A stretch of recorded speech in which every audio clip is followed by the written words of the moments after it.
Jei planuojate miestus automobiliams ir kamščiams, sulauksite automobilių ir kamščių. Jei galvojate apie žmones ir viešasias erdves,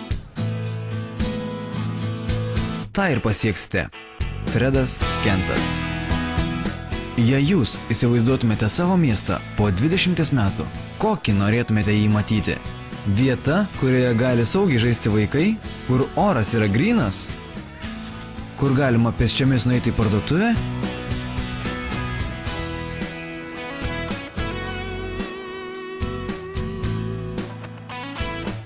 Darnaus judumo mieste plano parengimas – tai jūsų miesto ateities planavimas, didžiausia dėmesį skiriant žmonėms. Tai reiškia planavimą žmonėms. Darnaus judumo mieste plane įvertinamos visos transporto rūšis mieste bei jo apylinkėse, siekiant užtikrinti žmonių ir įmonių judrumo poreikius ir šiandien ir ateityje. Iš esmės, darnaus judumo mieste planas gali gimti remiantis jau parengtais planais ir planavimo praktika. Europos komisija siekia skleisti informaciją apie darnaus judumo mieste planus. Todėl yra sukurtos rekomendacijos ir mokymo medžiaga Europos miestų judumo specialistams apie tai, kaip parengti ir įgyvendinti darnaus judumo mieste planus. Miesto transportas ir mobilumas nėra savitiksliai. Pagal darnaus vystymo planus, planas turėtų padėti pasiekti didesnius tikslus.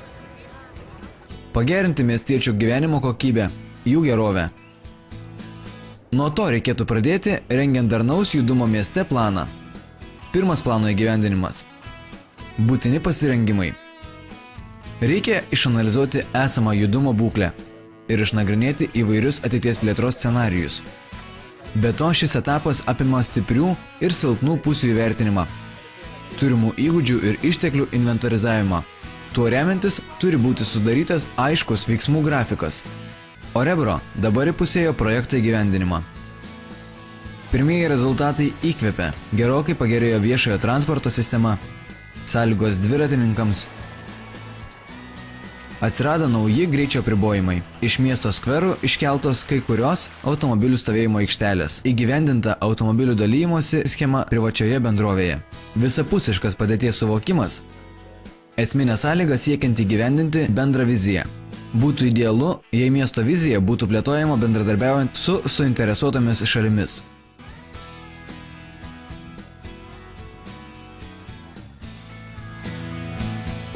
Orebro yra regiono transporto mazgas. Todėl jis turi siekti sukurti darnią transporto sistemą, kuri nesukels žalos nei žmonėms, nei gamtai ir dabar, ir ateityje. Kitas darnaus judumo mieste planavimo žingsnis yra nustatyti vietos prioritetus ir apibrėžti smart tikslus. Šie tikslai turi būti konkretūs, išmatuojami, pasiekiami, realūs, riboti laike, kryptingi ir leidžiantis įgyvendinti bendrą viziją. Šios veiklos buvo priskirtos siekiant padėti Gentui pasiekti iš anksto nustatytus tikslus. Kitur tokie tikslai gali būti nukreipti, pavyzdžiui, pagerinti oro kokybę, perskirstyti transporto rūšis, sumažinti nelaimingų atsitikimų arba padidinti miestiečių buvimo laiką viešose vietose. Remiantis šiais prioritetais ir tikslais gali būti suformuoti veiksmingi priemonių paketai. Priemonės veiksmingesnės, jei jos papildo viena kitą. Pavyzdžiui, ribojant motorinių transporto priemonių eismą ir kartu skatinant tokią veiklą, kaip ėjimas pėsčiomis ar važiavimas dviračiu. Miestas, ieškantis sprendimų tipiškiams miesto šiandienos iššūkiams, pavyzdžiui, kaip sukurti sveiką aplinką miestiečiams, kartu laikantis ES švaraus oro ir triukšmo reglamentų, gali pasirinkti integruotą priemonių paketą, skatinti švaraus kuro ir aplinkai palankesnių automobilių naudojimą, didinti transporto priemonėmis nepasiekiamų zonų skaičių, siūlyti alternatyvas automobiliui. Be to, svarbu, kad miestai plėtotų priemonės turinčias didžiausią potencialą. Gali tekti darnaus judumo mieste transporto planą praplėsti už miesto ribų, derinant jį su kaimyninių savivaldybių planais ir atsižvelgiant į transporto srautus.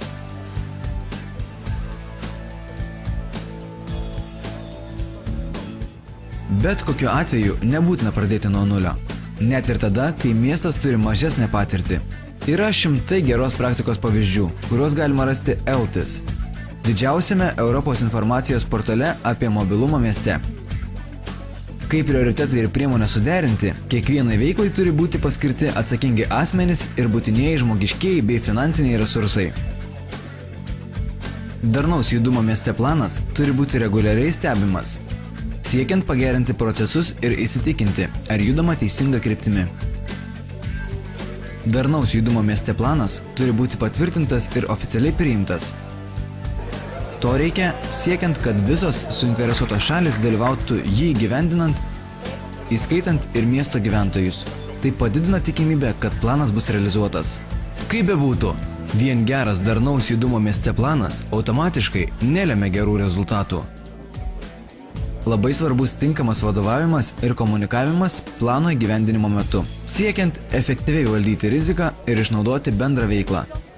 Piliečių informavimas yra esminė plano įgyvendinimo dalis. To reikalaujama ne tik rengiant darnaus judumo mieste planą, bet ir tuomet, kai piliečiai gali būti tiesiogiai paveikti konkrečios priemonės įgyvendinimo. Kaip gerą pavyzdį galima paminėti Belgijos Gento miestą.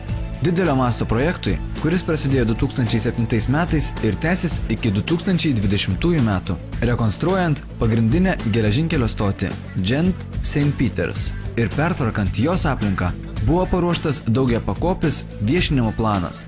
Šis planas apima kvietimus visuomeniai apsilankyti statybvietėje, laiškus gyventojams, informacinius biuletenius ir kvietimus dalyvauti diskusijose įvairiose kavinėse.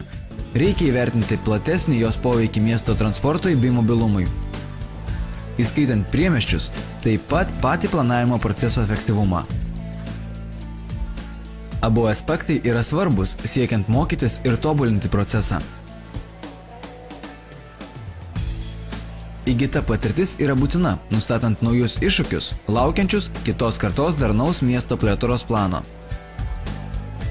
Darnaus judumo miestų planai tikrai pakeis miestus.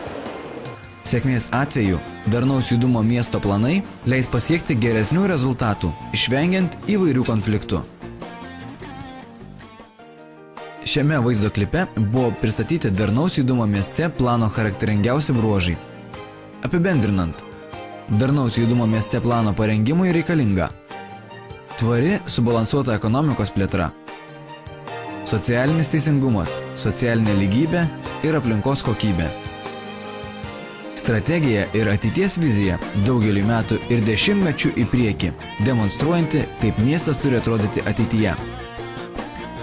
Bendradarbiavimas, tinkamai įtraukiant visas suinteresuotas šalis ir piliečius. Integracija, jungianti įvairius politikos sektorius įvairių institucijų lygmenyse, taip pat miestas su kaimyninėmis savivaldybėmis. Kiekybinis požiūris, sutelkiant dėmesį į pasiekiamus tikslus ir uždavinius. Specifiškumas, įtraukiant veiksmingus ir integruotus judumo mieste priemonių paketus. Papildomumas, remiantis turimą Europos miestų planavimo patirtimi ir planais.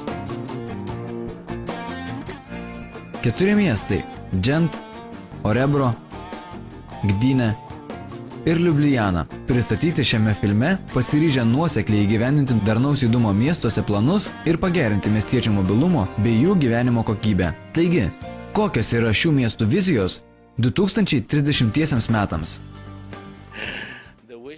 Mūsų miesto vizija iš esmės yra pasiūlyti Liublianos gyventojams geriausius pavyzdžius, kuriuos dabar galime rasti ir parodyti jiems, kad pati Liubliana galėtų tapti tokiu pavyzdžiu miestų darnaus vystymo srityje.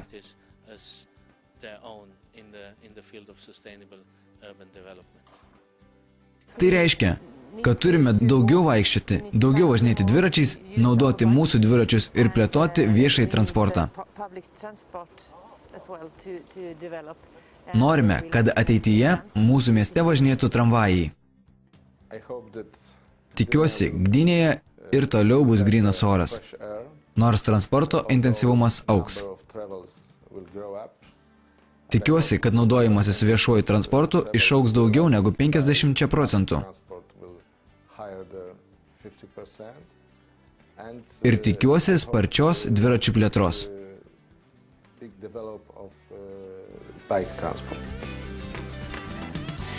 And I hope that Tikiuosi, kad 2030 metais will žmonės vaikščios ir važinės dviračiais, and take the sustainable naudosis darnaus transporto priemonėmis, to lankydamėsi miesto centre. center